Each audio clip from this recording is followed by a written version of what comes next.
Hi everyone and welcome back to my channel. Today I have a sugar-free barfi for you all.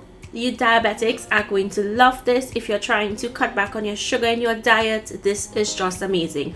It's not going to be sweet, it's just the natural sweetness from the milks that we're using that's going to make this dessert really delicious and guilt-free. So we're going to start with our full cream milk powder, and to that I'm adding in coconut milk powder. The natural sweetness of that coconut milk powder is going to lend some sweetness here. In goes Nestle cream or table cream, or you can use some heavy cream. Ghee goes in. If you don't have ghee, use Kerrygold butter. That would be the best butter to use. Then goes in cardamom or elaichi. In goes some vanilla essence, so some more sweetness, and it's not overly sweet, so it's not going to affect the dessert.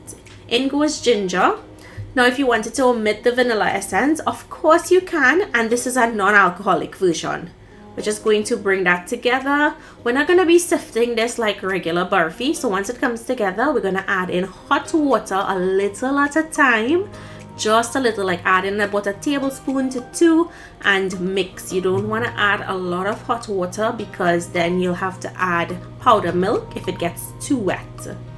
You want to mix, and if you need more hot water you add a little bit again, and you want to go in with like a teaspoon this time because you don't want to add too much. Now once it starts to look like it's coming together, I'm going to switch to my hands and we're going to knead this until it's nice and smooth. You see how easy this is? No sifting necessary, and it's going to give you still a great outcome. So once it's nice and smooth, we'll transfer it to a greased tray or pan. You want to grease that tray or pan with some ghee or some butter, and remember I said use Kerrygold because it's really rich and nice. So I'm going to put that in here, and this makes a small amount, so you would get about 20 to 25 pieces depending on the size that you cut them. And I'm just pressing it out with my hands to make sure that it's in one even layer, and then I'll go in with my spatula and start pressing down to smoothen it out. And once that is done, we'll add on our sprinkles, and then we'll leave it to set up in under 1 hour.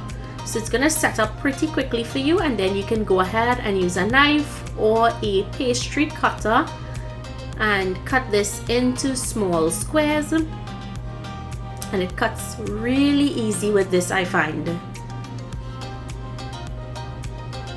And look how it comes out of that pan, so easy. So once you use a proper pan that's non-stick and then you grease the pan lightly, you're not gonna have any issues with it sticking. And then once it's out, I'm gonna cut it into smaller blocks, and then after this it's ready to be enjoyed. Now if you're using this for puja, do not eat it. You have to wait until the puja is finished before you can partake. So I hope you guys enjoyed today's recipe. Everyone loved it. I hope you all give it a try. Tag me, let me know what you think, because it really was good. So thank you all so much for joining me today. I'll see you in my next video. Bye.